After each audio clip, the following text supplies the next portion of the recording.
Welcome back to Turf Talk, Big Cap Edition. Vance, Santa Anita Handicap this past weekend. Two takeaways, well, one takeaway each, I guess. I still can't believe I let Kodiak Cowboy not let me use the winner.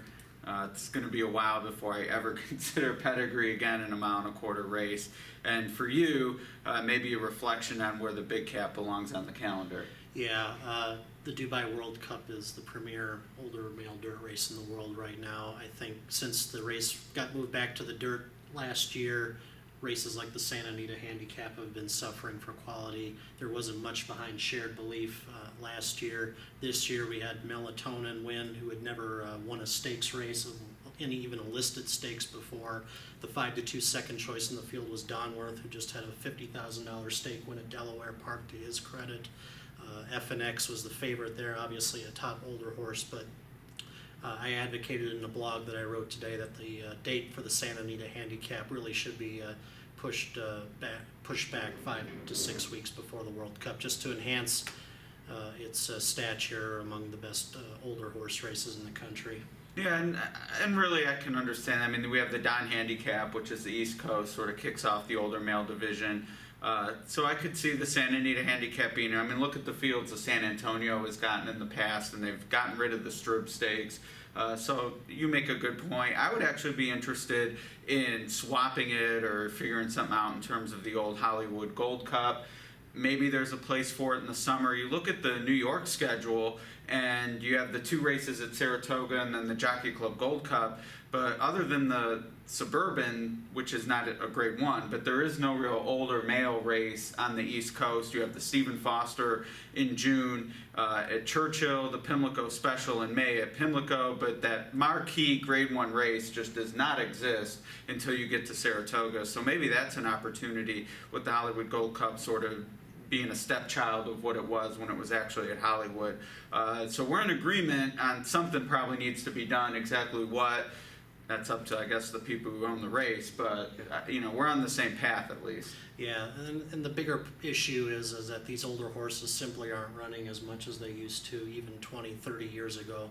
You're going to see horses running maybe 5 or 6 times a year rather than 8 or 9, and it affects all these races, and it all depends on where these races are scheduled, how the horses are training at any specific moment, which race they're going to point to.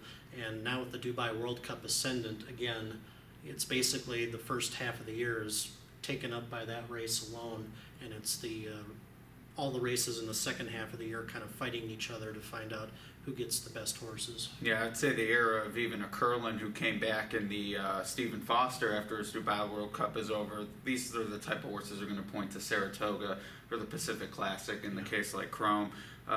And then you had Invisor, who ran in the UAE Derby as a Southern Hemisphere 4-year-old, come back and win the Pimlico Special. That's not going to happen. That's way too quick. So I'm with you. I mean, it just covers the first half of the year, and racetracks need to adapt, especially with races that have some prestige and name recognition. I mean, you want to mess around with the Pimlico Special that went away for a while, that's one thing, or the Suburban's been through various machinations, that's another. But the Big Cap, it needs a marquee place in the calendar. It does. I mean, it came to life in the mid to late 1930s with horses like Seabiscuit winning it, and then you had all the great champions through the rest of the decades winning it, and it deserves a premier spot on our calendar. And I think if it's and it originally started being run in late February, I think the last Saturday in February, through the mid to late 60s. So pushing it back to that kind of point in time, 5 to 6 weeks before the Dubai World Cup, I don't think upsets history too much. No, the only thing is then you're a mile and a quarter right out of the box, which, FNX was and he shipped. So it's not like it can't happen, but that would be a concern. It sounds like we do agree that putting it as a Breeders' Cup prep is not ideal, and some people, well, the Jockey Club Gold Cup works that way. This just doesn't feel like that's where it belongs, though. Yeah, and I think today's horsemen often are very reluctant to run mile and a quarter races back to back anymore. The Jockey Club Gold Cup obviously is kind of the exception to the rule, but if a mile and a quarter was a premier if you wanted a premier Breeders' Cup Classic prep at a mile and a quarter, I think there would be a lot more races like the Gold Cup out there, but there simply isn't. The Awesome again, and other preps out there. Yeah, the Awesome They're all a again mile and fits an the eighth. purpose already. And the Big Cap is a handicap, so you wanted a star as a Breeders' Cup prep, you're probably not going to get them because you're going to have to shoulder them with 124 plus and give weight, etc. So hopefully they'll figure something out. It's a race that deserves the prestige it's earned through all these years.